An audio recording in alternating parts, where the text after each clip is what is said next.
Hi, how's it going? So you need a break from hell, eh? Hold on. You know what? There's nothing to hold on for. I clicked record. It's my own doing. Listen, I wanted to talk about. I don't know if you've heard. You may or may not have heard. There's a lot of crazy things happening in the world recently. Don't mind the bird. When I start yapping at night, he starts yapping at night. A portal. And so, as some of the stories go, I'm sure by now the whole of YouTube that understands, speaks, knows English in some form of capacity. There's a lot of shit going down. Where do we start? Actually, you know what? It's not like I want to dive deep into them because this video isn't about that. There's already enough. There's a lot of videos. There's detailed videos.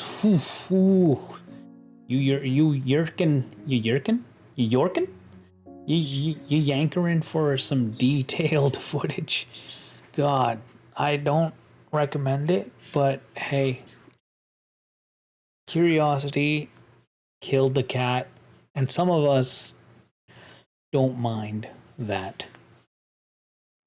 Our curiosity could possibly be the easiest way out.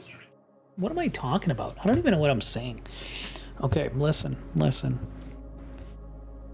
So this guy, American influencer, he's I think he speaks on behalf or as a, someone who I guess holds traditional values. Goes by the name Charlie Kirk. May his soul rest in peace. And his immediate family and those closest to him, his dearly grieving family by now, or those who, hold on to the faith that he's in a better place. Sure, he might be in a better place, but we are left behind to tend to the pain and the hole that's left in the area of those affected. So there's that, and then of course right before that there's all these wars and government topplings. I don't know if you've heard about nice warm Nepal. Nepal is a country that I didn't even know where on the map it was. All I knew was that it existed as a quote in a child's movie. It's between China and India, so it's like sandwiched in there, right under China, right above India. So you don't have to look it up on Google, but you can. It's kind of cool to see how sandwiched it is. So recently they've been toppling their government, like literally. They've been burning buildings and chasing politicians. Corrupt politicians is what they're calling them. And I mean, like, hey, we're not there, but we are there. That's the thing. See, that's why I'm talking about this. It's like there's so much stress. There's so much anxiety and so much like that we can't do anything about. You may have heard of, or you may be experiencing of rising cost of goods, the rising cost of living, and not just living, but also the rising cost of surviving. That's something. Sorry, I keep looking at myself over there. I gotta let me minimize this thing. It's so annoying. Okay, that's better. So if I move you, you move with me. Yeah, the rising cost of survival is going up. That's crazy because survival is food, basic needs of survival, a source of food, a source of housing, shelter, And the third one, I believe, is it clothing? What would you guys put in there? There was like this one fella who says there's like the 4 walls of survival or something, and the fourth one he put it as transportation. I don't know how accurate that is for everyone. Maybe for survival in the Americas, or at least the North Americas. So that's another thing, you know, we're being squeezed tight in the wallets. Maybe you notice your parents more on edge, depending on who this video goes out to. I don't know, you know, the younger audiences, or the older. I don't know who are you? What are you doing here? Why'd you even click on this video? Oh yeah, it's okay. It's to get away from that stuff. So back to, the reason I was making this video is to try and, okay, before I get into the reason, it's actually rest from all the chaos. But one more, I want to add one more, you know, trouble to your world, if that's okay with you. I thought I was gonna die this week. Literally, I ran out of oxygen. Oxygen, like this stuff, the stuff we all need to live. Yeah, I don't know what happened. I think I got like a nice combination of some weird cold, or like the seasonal flu, and a mix of that and some hyperventilation, which caused a low oxygen count in my blood. So I did check into the hospital just to make sure, you know, because the hard of breathing part, that's what really made me wonder. I don't think I can tough this one out. I need some oxygen. So I got my sister to drive me to the hospital, and it turns out, you know, my blood, they did all these tests and everything it came back fine. It was just that a mix of like a possible infection, which could have been from the seasonal flu that, you know, it just happens with the change of weather and whatnot. And then there's I think the hyperventilating came because I felt like I was going to vomit, and it's one of I would put it in the top 3 things of experiences on Earth that I would not like to experience again, like ever. And I have, you know, I have vomited more than once in my life. I never like experiencing that. Never. There are some things that people would rather not. Like, I would rather be in a bed of worms or maybe even cockroaches. But over vomiting? No.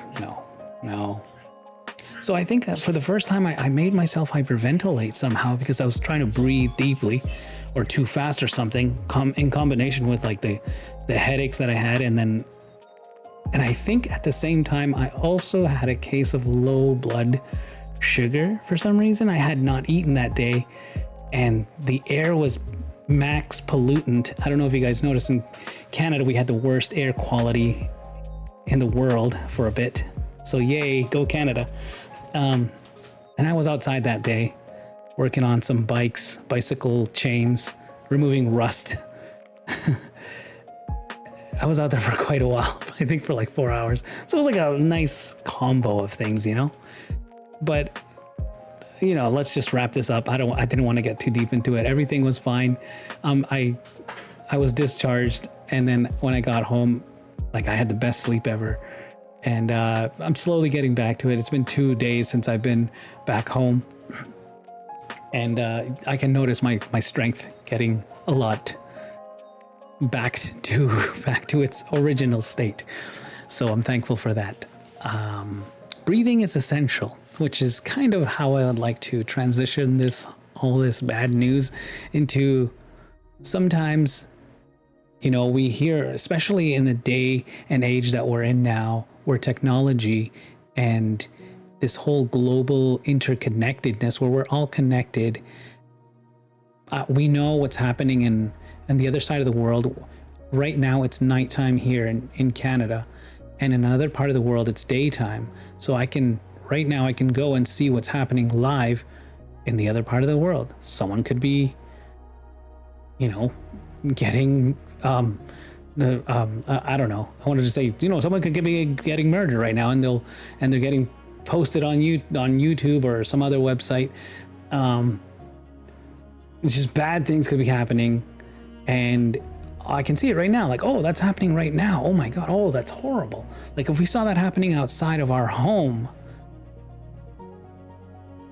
that would be horrific. If you saw someone right outside your home and they're robbing the store or something like that, you'd be like, holy crap, call the police. But like, you see that 24/7 now, all the time, all over the world. We see the bad news because there's always something bad happening.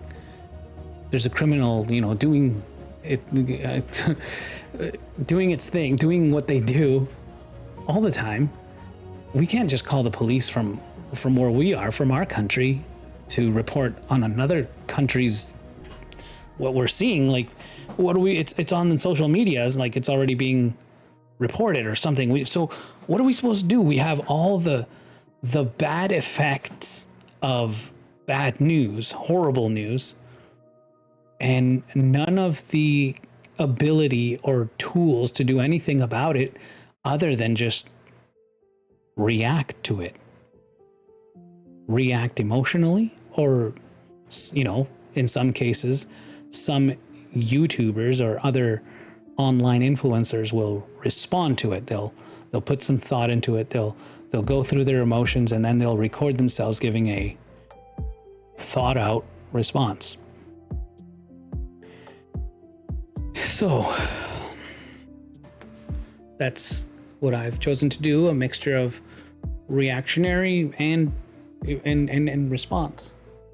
But mostly, like, I don't know. I just wanted to remind everyone, kind of like, what happened to me recently, where nothing of what was happening outside of my actual physical body mattered diddly squat. It didn't matter to me anything what was happening outside of me. Although, I do tend to care about, I have a higher empathy for others than I would like to admit, I guess. I don't know. It's not a weakness, but sometimes it can be. So, my sister was there, and even though I was in pain and I was barely able to breathe, I was just like asking her if she's okay, or if she can go once the doctor sees me or whatever. Anyways, the point is, breathing was all that mattered to me. Being able to fully breathe, like how a normal person should be able to. Like that. That's all that mattered. That's all I could do. That's all I could immediately solve. And as much as we want to do something about all the bad things that are happening around the world 24/7. And I'm not saying, it's time to get off of the internet, although sometimes there's a time for the internet, and there's a time for, step away for a couple seconds or a minute. And sometimes you just, okay, this is how I wanted to end it. In the words of Jordan B. Peterson, sometimes all you can do is just clean up your room. Or sometimes just clean the frickin' toilet seat. And then sometimes, there are times when life is so, the world seems so heavy, the problems of the world seem so heavy that really all you can do is focus on your next breath. And then if you can, after that, focus on the next one. And make it good. Make it count. Make it a good breath. Because obviously science, as we know, deep breathing actually produces a solution for the stress. It calms our nerves. And it's something that we have direct effect on. We don't have direct effect on all the things that are happening around the world. It's not our responsibility to solve all of the world's problems. But it is our responsibility to solve the problems that are directly around us or in front of us. So that's kind of what I urge. Like I strongly suggest that we all, don't stop caring about what's happening. I'm not saying that, but in terms of like what we can do, just focus on like just what's around us. And sometimes that's just the next breath.